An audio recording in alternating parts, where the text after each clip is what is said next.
Okay. By the way, I don't know who from the team wrote this description about me. I love it.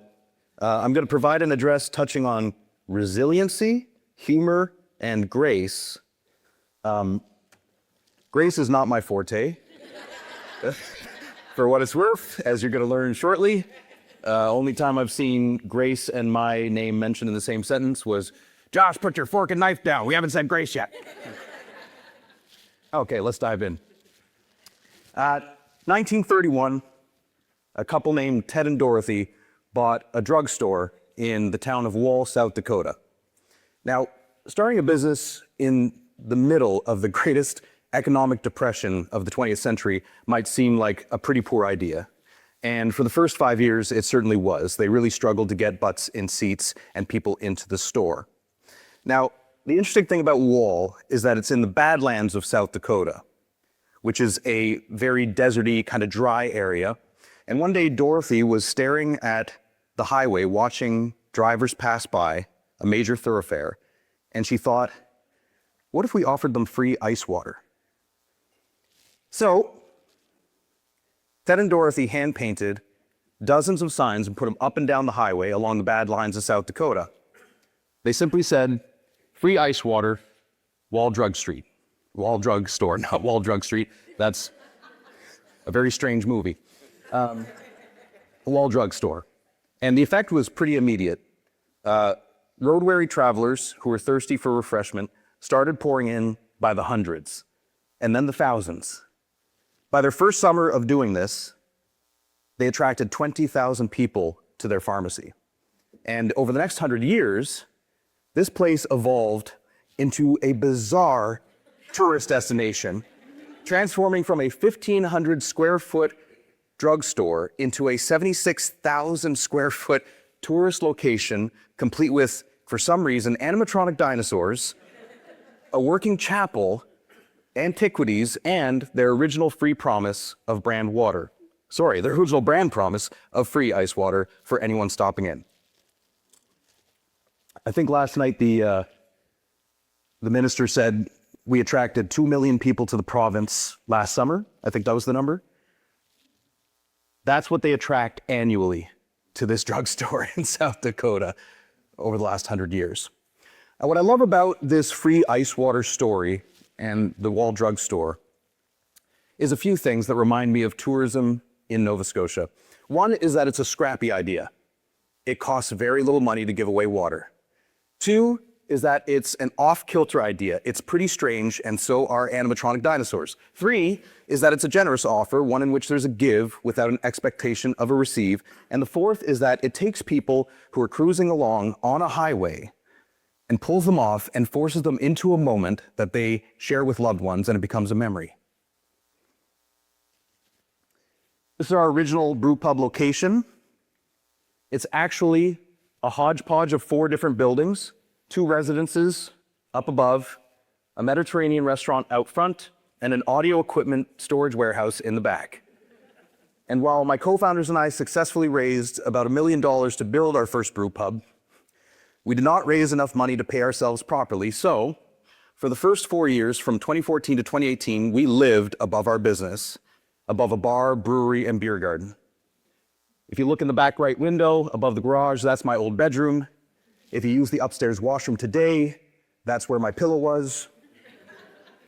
And we also didn't raise enough money to build a beer garden, which was a huge opportunity at the time in the North End because there were none. And we wanted to turn this 1,200 square foot driveway into a beer garden, but we lacked the capital to do it. Now, my co-founder Angus is a Cape Bretoner who worked in the oil fields of Alberta. So he knows how to get a project done, and he knows how to do it really cheap. He's a Kijiji warrior. Now, tearing up this asphalt, which was terribly dilapidated, even by Atlantic Canadian highway standards, because the previous restaurant management had left 6 oil barrels of shawarma grease in the driveway, and the winter snow and the spring rain had overflowed them and warped the whole thing like a wet basketball court. So this was unfit for a consumer experience of any kind, even off-roading. And And so he was looking at replacing it. Now, replacing the asphalt with pea gravel would have been about $5,000. Interlocking brick, $10,000. And one day on Kijiji, Angus found an abandoned soccer field for sale. The total cost, $300. So with a few employees with strong calves and a boom truck that we borrowed from the farmer who picked up our used brewing grains, we rolled out 10,000 pounds of AstroTurf to cover the dilapidated driveway. What I love about this idea is not just that it's cheap, it's that it was more exciting than the alternative. The GastroTurf, which is a portmanteau of gastropub and AstroTurf, as it became known, was actually more exciting to guests than a traditional beer garden. We've won Best Patio and Best Beer Garden in Halifax several times at the Best of Halifax Awards. In fact, we've had about over 500 events on the GastroTurf, including 400 nonprofit partnerships, collaborations with the Caribbean community, the Chinese community, and the queer community. We've held swing dancing lessons. We had 2 of Jim Henson's former employees put on a live puppet show. And WestJet Magazine thought it was so neat, they even made it one of their cover spreads. One time on one of my personal favorite events, on Earth Day one year, we actually released livestock on the turf for the patrons to play with. And a neighbor called the cops on us, understandably. And when the 4 police cruisers rolled up to our GastroTurf, and the patrons looked really bummed out that their baby goats were about to be taken away, the staff sergeant here walked in, he closed the gate, and he said, "Don't worry, folks, we just want to pet some baby goats." We still text now and then. Okay, so scrappy ideas are often better and more remarkable than the alternative because they force you into a situation in which you have to be creative. And I think it's an underrated value or characteristic of Nova Scotia that we don't celebrate enough.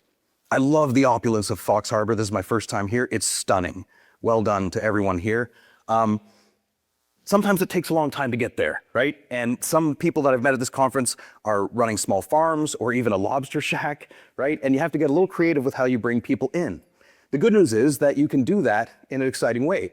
So as an example, we couldn't afford $25 wooden paddles, which is normally what you serve a beer flight on at most breweries. But we could afford these $1 Betty Crocker muffin tins from Dollarama, which guests actually found more exciting. They're mentioned in dozens of TripAdvisor reviews for our first year of operation and hundreds of user-generated photos. One review just says, "Muffin tin?" ? Likewise, we chose to open our business during January. Great time to open a hospitality business, by the way. And we didn't have any capital to bring people in. And we really needed people in because if nothing changed, we were weeks away from bankruptcy. So instead of our big kitchen party, which would have required money that we didn't have, we held a silent reading event, which is 2 hours. I heard the quietest, most polite golf clap. You are an introvert who still likes projects. Yeah. Introverts like pubs too. This is a 2-hour event in which there's no phones, no music, no talking, just beer and books, which is really difficult for most Maritimers to do.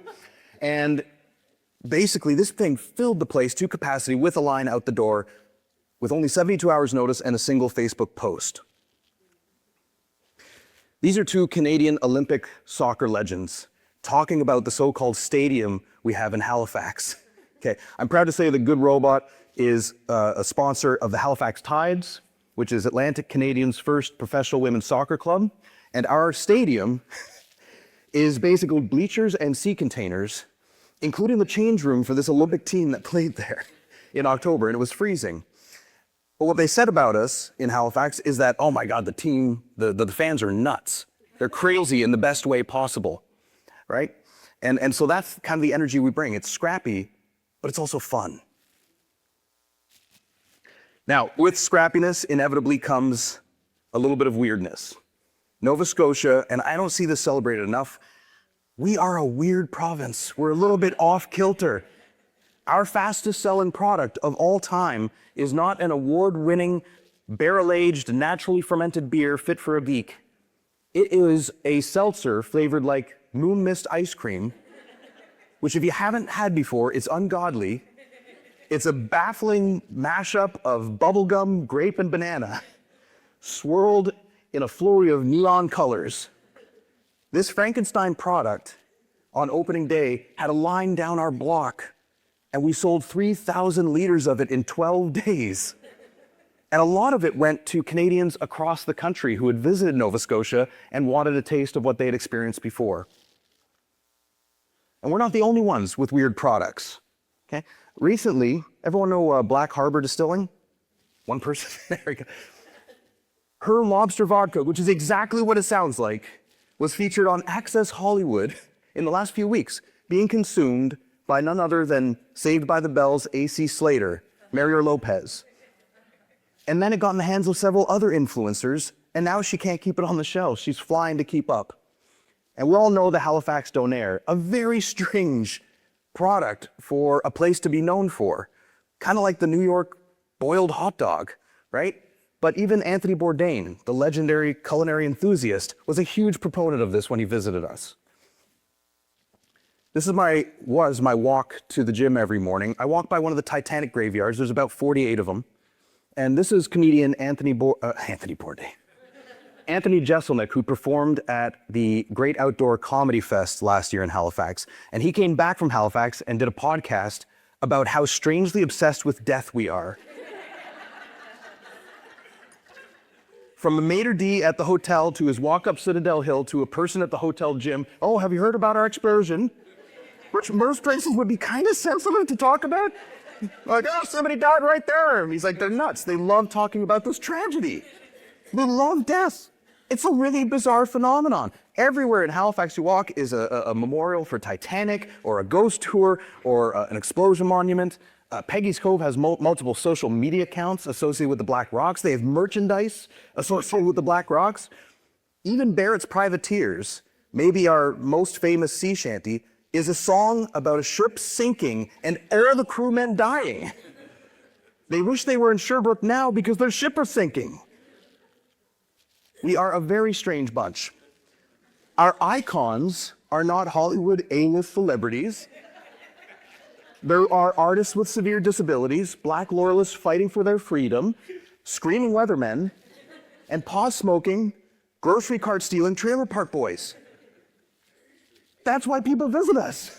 They love that authentic grit.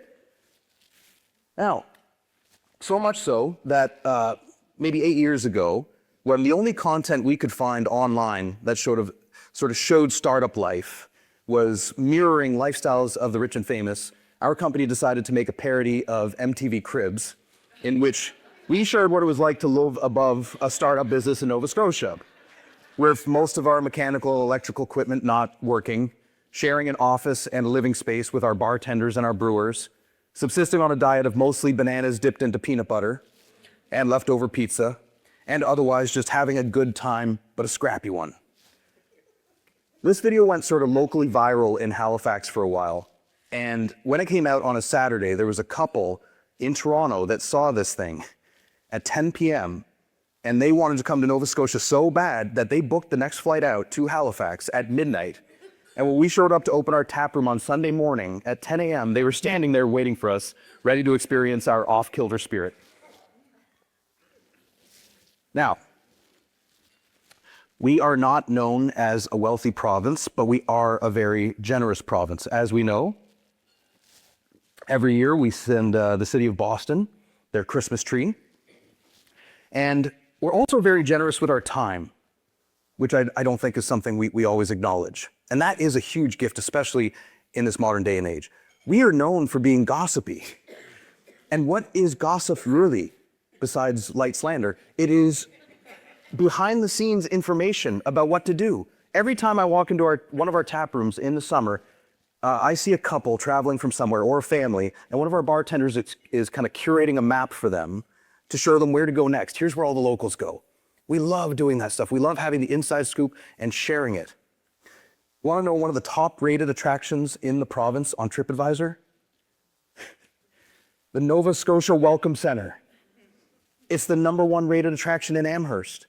which means the #1 rated attraction in Amherst is an attraction that tells you the top rated attractions outside of Amherst. But just look at these reviews, they're crazy. This guy wrote a 15-paragraph novel. What could be so exciting about a welcome center that people would write this? But if you read the reviews, and this also applies to my favorite airport in the world, Halifax Stanfield. If anyone here is here from there, well, hell yeah. Awesome. Love that airport. If you look at your information booths there, same reviews, right? The first touch point people have with this province is one that celebrates the staff being super informed and very friendly. The staff super generous with their time, very knowledgeable. One of my favorite reviews is about a guy named Roger. And they said, don't let Roger out of your sight. He'll book your whole trip for you. People are staying for hours because we will give them that time. So while we might not be known as a wealthy province, we are one that's very generous, especially with time, and I think that is a very undervalued asset. One time, speaking of Halifax Stanfield, I was flying to the United States, and the US Customs agent stopped me, and he said, I can't let you through. And I about had a heart attack. This was my first vacation away from the brewery. We'd been operating it for 2 years. Me and my co-founders were going to Tampa to get some sun and some theme parks and some beer. And I desperately wanted this trip so badly. And just as I was about to have a meltdown, he said, I can't let you through unless you give me some Tom Waits for No One stout. Now, Tom Waits for No One is one of the 3 original beers that we made at our brewery. And I must have looked perplexed or cross-eyed or something, because he said, you don't remember me, do you? Which is, forgive me folks, a common trait that I have. We meet a lot of people in a week as tourism operators, right? And I didn't remember him, and he said that a year earlier, he had met me at this beer fest in Halifax, which was also Good Robot's opening week. Now, we were the 14th brewery to open in the province, and we were very hyped.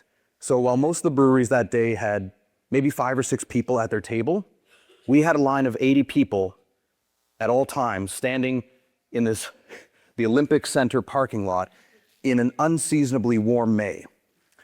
And it's not very fun standing in line waiting for a 5-ounce sample of beer baking hot. So while my co-founders worked the booth and poured samples for people, I worked the line, and I just tried to get people excited. And this border agent happened to be in the line with his wife. And apparently I ran up with shots of beer for them.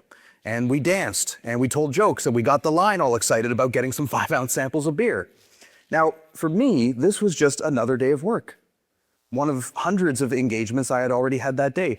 But for him, it was a memory that was so powerful. He remembered my name and face a year later, out of context, at Halifax Airport, and decided to pull a prank on me at the worst possible moment of a travel experience.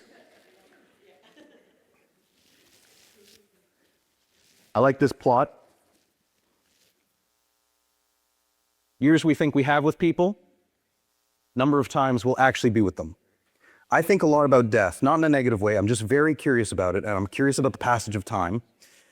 And my psychologist, Dr. Conrad, had a really interesting analogy for death and for time and the passage of it. And he said that we tend to experience time in the same way we experience forces on a highway. So we're cruising down a highway at steady velocity. We don't notice how fast we're going. We're kind of caught in the day-to-day. The only time we really notice how fast we're going is when we accelerate or decelerate. And those forces push us back into our seats, and we feel, oh wow, we're going really fast. Moments are very similar to that. And what happens for a lot of people is they start cruising at steady velocity, and suddenly they get to a certain age and they go, what happened to the last 20 or 30 or 40 years? I had so much I wanted to do. Now, decelerators, as he calls them, are basically moments that are highly emotive and negative. Things like a major catastrophe or a death in the family. They create a moment for us that marks the passage of time, makes us feel life. Accelerators are the same thing, but they're positive. And most accelerators happen to us before our mid-30s, organically anyway.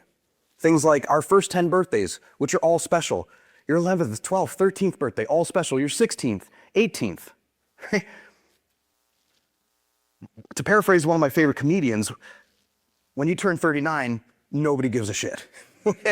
But your first 10, your first 12, whatever, they're very exciting. Losing a tooth is exciting and getting a buck for it. Getting an A on a test, going to school for the first time, falling in love, getting into university, buying a house, getting married, having kids, all positive accelerators that mark the passage of time. And most of these things tend to happen before our mid-30s, which leads some people to believe that we can't live a fulfilling life after our mid-30s.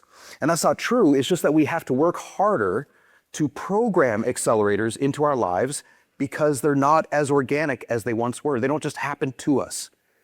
And I think that's what we do as tourism operators, is we program accelerators for other people who are very busy, and they give us their hard-earned money, and we give them a memory that's going to live with them for the rest of their lives.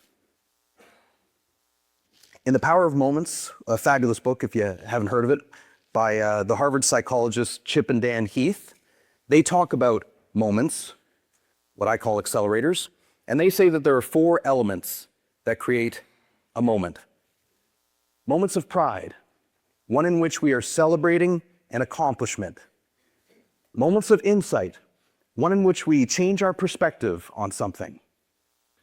Moments of elevation, one in which we are surprised and delighted because somebody broke the script. And moments of connection, and I think this is Nova Scotia's secret sauce. Moments in which we feel like we belong. Here's a smattering of reviews about various tourism destinations in Nova Scotia. Here's an example of pride. David visiting Founder's House in the Valley. We enjoyed each other's company. It was his 37th anniversary. We enjoyed each other's company for 2.5 hours, something to be said, being in an enjoyable environment and being a married couple that long and still enjoying each other's company. Celebrating that accomplishment. Moments of insight, like Candace here, who discovered her family lineage at the Black Loyalist Heritage Museum. Moments of elevation. I'm sure everyone here, I hadn't been to Fox Harb'r Resort till yesterday. And I experienced a moment of elevation coming here, just cresting over that hill. Stunning, right? When the script is broken and you are just surprised and delighted by how incredibly beautiful something is, or how good the service is, or how good the food is, or the opulent architecture, that elevates you. And moments of connection, like this Reddit review of Nova Scotia from a young man who was visiting with his partner. And he was nervous about visiting Nova Scotia because he had heard rumors about us being racist. And when he came, he went from Cape Breton all the way to the South Shore. And he said, when locals realized we were tourists, they took time out of their busy schedules to come to basically tell us where to go next and to chat with us and learn about us. For us as tourism operators, 5-star reviews on Google or TripAdvisor or Reddit are basically key performance indicators that we use to measure we're doing a relatively good job as operators. For these people leaving these reviews, these are powerful accelerators that are going to make life feel more fulfilling, so that when they return to their office and they're working on that keyboard, they're going to revisit this memory and they're going to smile. They're going to talk about these memories at family reunions. They're going to laugh about it at the pub. And someday when they're old and sick, they're going to revisit these memories as something that made the whole journey worthwhile. And that's what I think we do as tourism operators. In 2020, when we ran out of capacity at Good Robot Brewing, we opened this beverage manufacturing facility that was discussed in the beginning. It produces Good Robot's beer for our 3 venues and for wholesales across Atlantic Canada and Canada, I should say. It also produces for other regional brands like energy drink suppliers and wineries and cideries and so on and so forth. Now, I'm on the sales arm of this, and I get 2 to 5 inquiries a day about functional beverages. If you don't know what that means, it basically means things that give you energy, vitality, health, things that are basically extending your life. We are obsessed with trying to live longer. Part of the reason is we want to capture everything. We don't want to miss out. What's interesting, though, is that we don't experience life linearly. Just by living longer, we experience it in these powerful accelerators that everyone here programs in their business every single day. This was not a review. It was more of a short story from a LinkedIn article by a man named Dr. Mansour Haseeb, who has built and sold multiple $100 million companies, which would put him in the top 1% wealthiest people on the planet. Dr. Haseeb comes to Nova Scotia quite frequently. He loves it here. And during one of his conferences, he stayed at the Comfort Hotel. Now, nothing wrong with the Comfort brand. I love that brand. My partner Haley's in the crowd. She could tell you I love every hotel. Love hotels. Love them. But certainly the Comfort brand lacks a little bit of the prestige of certain other brands. So why is this multimillionaire staying at this Comfort Hotel in Bayers Lake? And I don't know why, because we just blacked out. So while he was having breakfast, the general manager, Nympha, came and sat down with him and started talking about how proud she was of her staff and how she treats them to breakfast every morning. And when he returned to his room at night, there was a homemade cake and a handwritten note from Nympha thanking him for coming. He was so impressed with Nympha and the team, he invited her to a business conference to speak about women's empowerment and to teach other people what it means to run a great culture. Now, despite this being a write-up from a multimillionaire in pharmacare, notice what's missing from the review? There's nothing about opulent amenities. It's little gestures, her time at breakfast, a little cake, a handwritten note. The accelerators that she programmed for him are things that all of us can do regardless of the scale of our tourism business here today. It just requires a little bit of that extra oomph. This is a quote from Mike Clattenburg, who created Trailer Park Boys, that I love. It sort of captures my sentiments about the province nicely. I also literally dream of Nova Scotia, its moldering sea stink and incessant damp, its buildings hunched like a linebacker's shoulders against the elements, its people, this is my favorite, with their mishmash of enterprise, humanity, and grit. Paris is the city for lovers, Thailand is the land of smiles, and Nova Scotia is the province of sea stink and gritty, enterprising humans.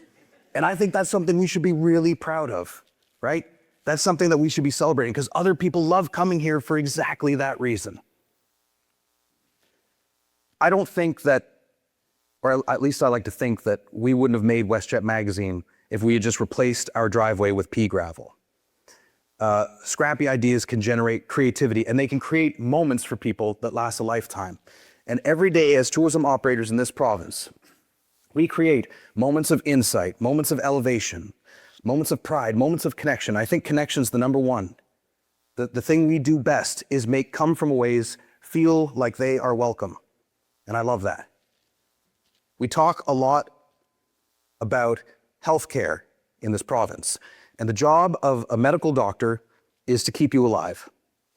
I don't think we talk enough about tourism in this province, which I would argue is as important, because when you experience an accelerator, you get to actually feel alive.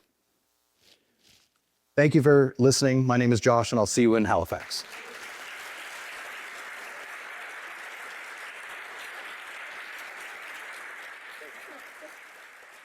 We'll see.